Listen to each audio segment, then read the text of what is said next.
Hey guys, it's your girl Kelly, and I am back for I think my first video since the new year. Pew, pew, pew, pew, pew. So happy new year to everybody. Today I'm gonna talk about something a little silly, but it can be kind of serious. We have a couple things to talk about.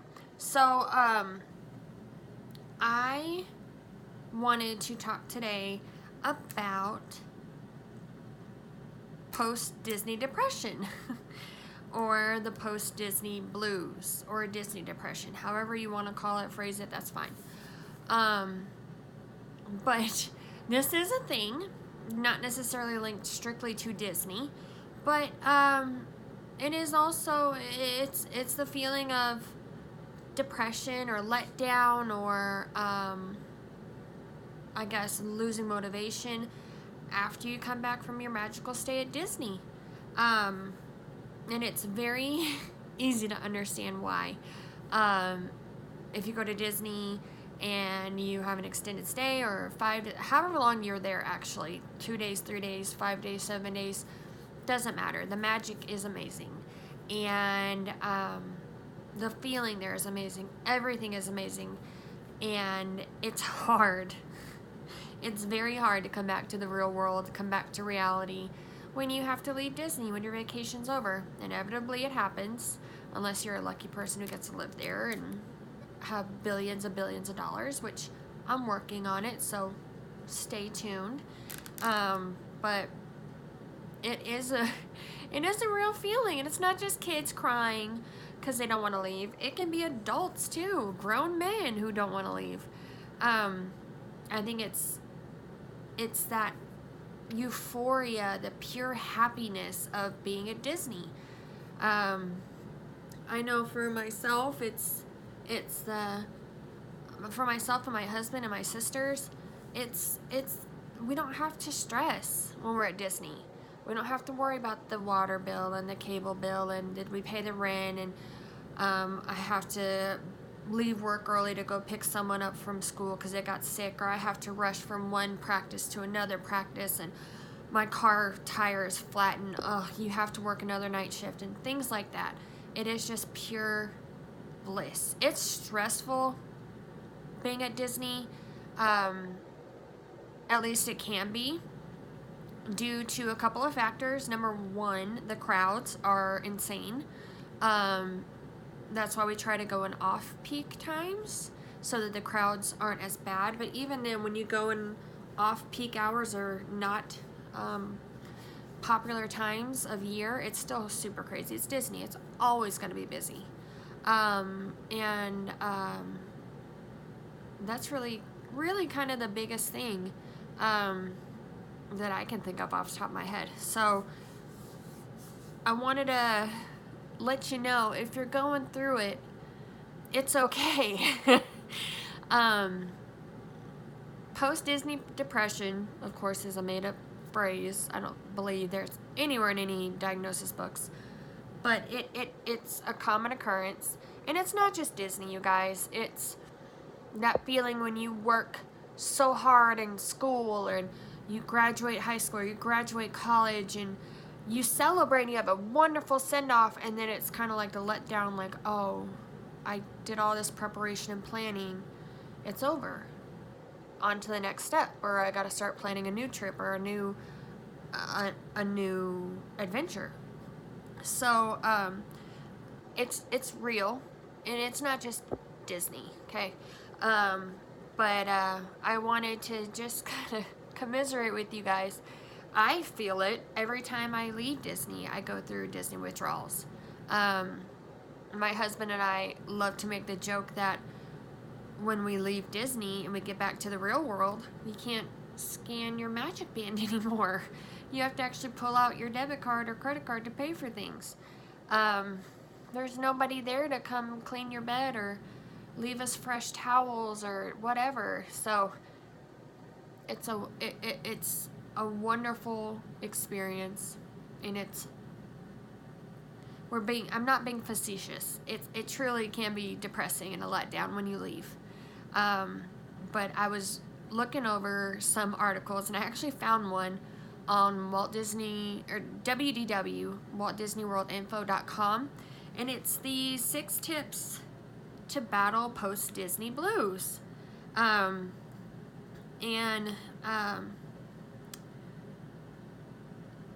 Ironically, not really, they're basically giving the same advice.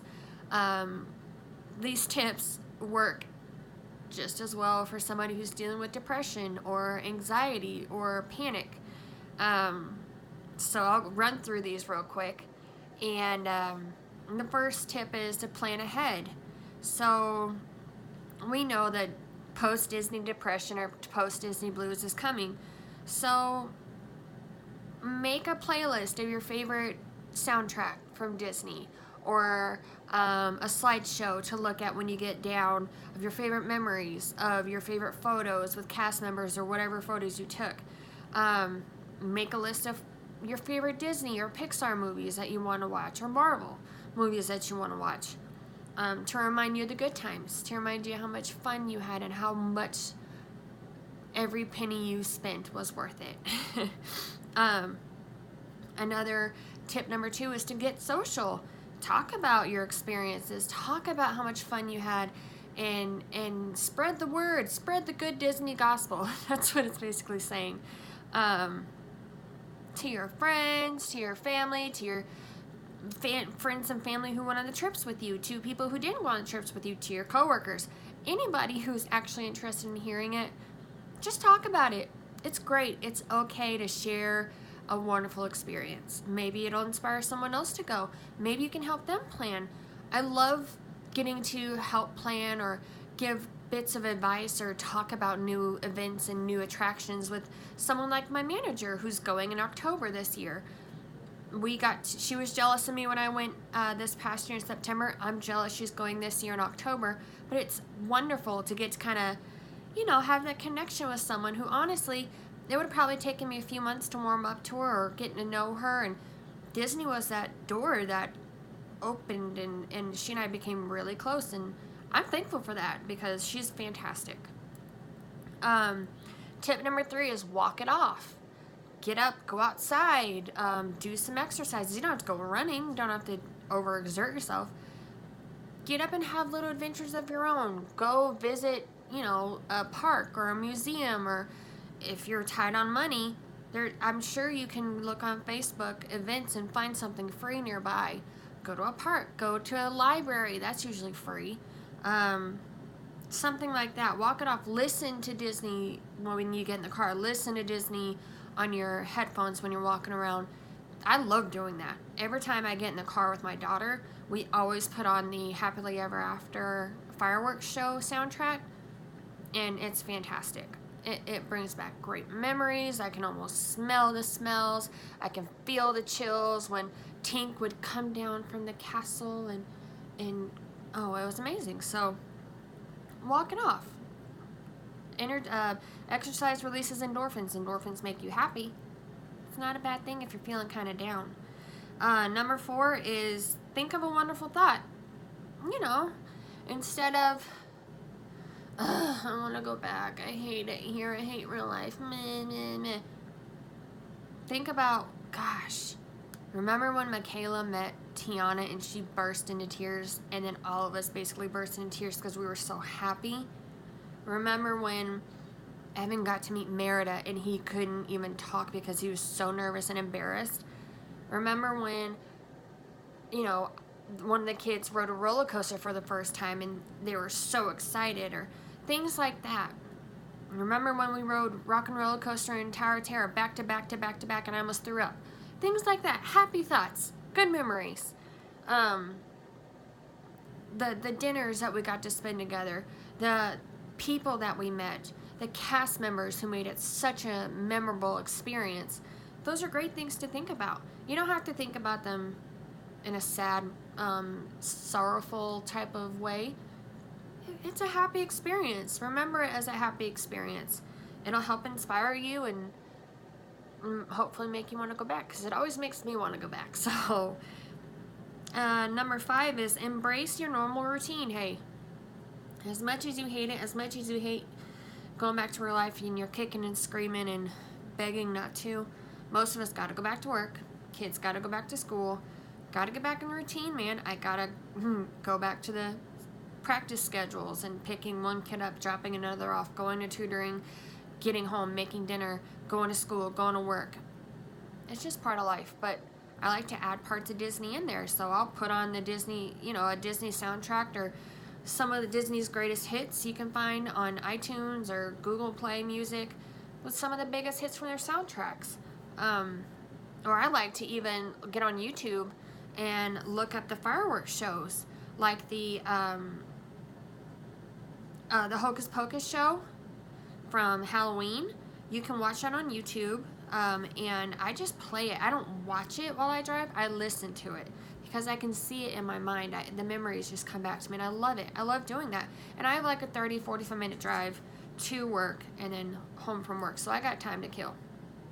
And the last bit of information or tip that they have for you on this article is seek the bird's eye perspective. If you're reading this blog, presumably you're a Disney fan. I know that you will be back at Disney no matter how long it takes. Time flies faster than you think. It won't be too long before you're planning another Disney trip. So, enjoy it.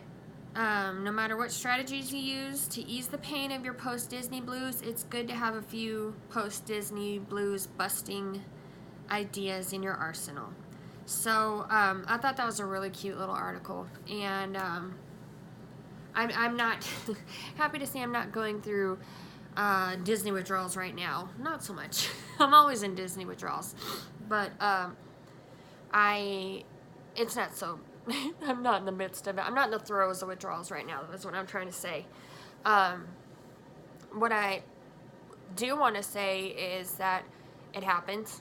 It happens with everything. You finish your career in softball after 18 years of playing. You graduate. That's it. You go through it. You go through withdrawals. You may even go through a time where you don't even want to watch a game on TV, let alone talk about it. But someday you might, as opposed to going, you play your last band concert at school, never to play in that band again, but you had so much fun, you pick up the bassoon the next week at home and you just throw yourself a little concert. And there's different ways you can get through it, and my biggest things are I really rely on the music, the playlists, the movies, and the pictures. I can't tell you how many times the past few years where I'd be like, ugh, I can't stand reality. Let me just think about Disney for a minute. Let me take a time out of reality. Let me Disneyfy it. And I would just look at my photos, my photo albums on my phone, of all my Disney photos of my family's trips. And it just brought joy to my heart and reminded me that it's expensive. Let's be real, it's expensive. But I feel, for myself, for my family, it's worth every penny. Every single penny that we spend on Disney is worth it because my kids have a blast, my nieces have a blast, and we have a blast. We don't have to stress about organizing and cooking dinner and going to practices and making it to games and dealing with daily stress and getting yelled at work and stuff like that. It's just pure bliss.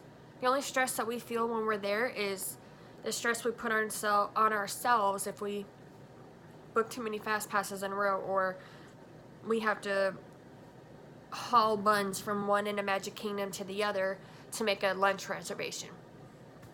Things like that. So, if you're going through it, I feel you. If you're planning to go to Disney and you know it's coming, I feel you. Just be ready. It's a wonderful experience. Don't let the fear of striking out prevent you from playing the game. Don't let the fear of being depressed and sad afterwards and broke, because we're gonna be broke, prevent you from going, because it's a magical experience. If you only go once in your lifetime, if you go once every year, whatever. Enjoy it. Have a blast. Because I know I do. And I know my kids do, and my husband, and my family. So I wanted to pop on and touch on that real quick. And then I had a funny conversation with one of my coworkers a few days ago. I have depression, and I also suffer from anxiety and panic attacks. And I had a real hard time a few months ago with my panic and anxiety. And I was commiserating with one of my coworkers because it's, stress induced, it's life induced, it's everything induced, panic attack and stress and anxiety attacks. And I was commiserating with one of my coworkers who has dealt with it as well. And he made the joke that it's funny that you get panic and anxiety when you walk into a building at work and you're, you belong there, but you don't like going to shopping malls. I think it was around Christmas time. And I said to the effect of, I don't want to go to a shopping mall. I'm not going to the Galleria. I'm not going with all those people. I don't want to be around big crowds. I just don't like it. And he kind of made a joke. He's like, you don't want to go to the mall and do Christmas shopping at the Galleria or wherever, but you'll go to Disney? And I said, yeah? And he said, don't you get anxiety there? No? And it's funny, and it's odd, and it's ironic, and it's silly, but it's true. I don't like being around big crowds. I get really anxious. Even going to Walmart on a busy Saturday can be a little stressful for me, and I just rush through it, and then I'm on edge, like, I'm about to snap. And usually I don't. I just come home and I'm like, oh, I'm done. I can't handle it. But it's funny because it's true. When I'm at Disney, and I've been there 4th of July when it was so packed, we were shoulder to shoulder with people. I mean, the main street was so packed that you couldn't move. And I was fine. I didn't have a panic attack. I didn't have an anxiety attack. I was fine. I was having fun. I don't know what the difference is. Maybe it's because I'm just so overcome with joy of being there that the anxiety and panic doesn't creep in. I'm not sure. To be determined on that one, but it's true. And on that note as well, for any of you guys who do suffer depression, anxiety, panic attacks, stuff like that, I wanted to share kind of how Disney's helped dig me out of some deep holes sometimes. When you get to the point where you know the consequences if you call in again to work, or you shouldn't, you could really honestly try and get up and go and suck it up and make it through the day, but you just can't make yourself do it. There's no motivation. You feel worthless. You feel lifeless. Like, ugh, I just don't want to do anything. I've had those. I've had plenty of those days. Thankfully, I have a family who likes to kick me in the rear and tell me to get up and start moving around because they're well aware of issues like that and letting them fester, and it isn't a good deal. But also, thankfully, I have Disney, man. I kid you not, there have been a few times when I'm in that hole of depression and anxiety where I just can't function. I can't. I don't want to. I can. I don't want to. I have no desire to. I have no desire. And I know the consequences, and I still have zero desire to get up, go to work, do what I gotta do, deal with problems here and there, and get over it and have a great day. My mindset wasn't set up like that sometimes. Sometimes it's still not. So, one of my counselors told me that put on a playlist. When I start to feel anxiety creeping in or my depression creeping in, I can feel it. It's like nerves, like butterflies in my stomach before a softball game. I can feel it. So I change the tunes.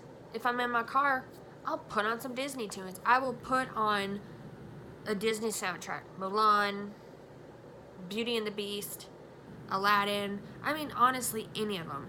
And I will turn it up, roll my windows down, and I'll sing at the top of my lungs. And I guarantee you, I have a smile on my face by the time I get to work. I come home, I'm tired. I'm irritated because I just drove through traffic to get home to my 2 beautiful children who are just bouncing off the walls.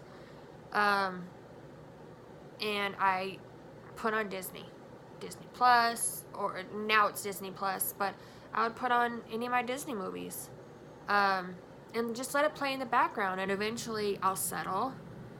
I'll sit down. I'll have it on, and it just eases my mind. And I think it has to do with a big part of, I'm a 90s baby. I was born in the 80s, grew up in the 90s, in 2000s, and man, Disney animation was our jam.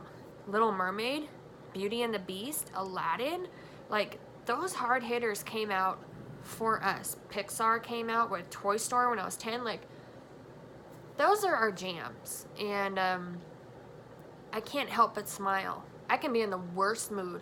I could hate myself so much. I'd be in tears, in pain, giving myself headaches because I'm stressed out so bad over nothing. I can put on a Disney movie, let it play for a few minutes, and it lifts my spirits. I know this isn't Disney product, but also Once Upon a Time, the show, I think it was on ABC. It's gone now. It ended. But it talks about, the whole premise is princesses, princes, and it's the fairy tale characters, which Disney depicts in most of its movies. I put that on repeat, and I'm not kidding.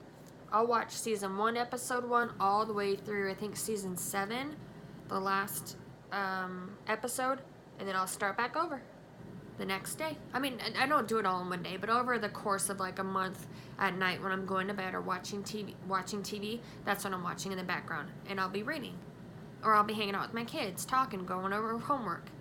So the atmosphere, the joy, when I feel down and I feel worthless, or I feel like a disappointment, or I feel like there's something wrong with me, I put on Disney, man. I put on something happy. And as silly and simple and corny as it sounds, it works. Not immediately. I'm not going to burst down into song immediately, but I guarantee you, you put on Princess and the Frog, and I'm feeling down, as soon as Raymond comes on the screen, and he tells everybody, my name's Raymond, but you can call me Ray, and how girls like a man with the big back pouch, I'm laughing. My spirits are lifted. Something is, another thing, which is like the last little thing I want to touch on, is reading. I listen to a lot of Audible books. Granted, not Disney. But I also was given over Christmas by Santa Claus, who's fantastic. Love you, Santa. A set of 3 books, which is like the other side of story of these fairy tales. This one I'm reading right now is As Old as Time. And it's like Beauty and the Beast, but with a twist. And I literally am in love with it. I love to read. I was never a fast reader in school, so I hated to read, but now that nobody's watching me and judging me, I love to read. And I love to listen to Audible books. So anything like that, I put it on. Anything to get my mind out of the hole I've dug myself. I love to listen to Disney podcasts. There's a ton of Disney podcasts. Diz Dads, The Diz, gosh, there's a few more. I recommend all of them. Find one that you like, even if it's not Disney. On this topic, guys, if you're feeling dark and down and in the hole and worthless, take the steps to pull yourself out of there. Try, at least. Put on a show, put on a different song, open a window, go for a walk, force yourself to do something different, and hopefully, I guarantee, hopefully that something will change. And it's a constant battle, I'll tell you that. But the good thing is, Disney's constantly putting out wonderful stuff, so new stuff to watch all the time.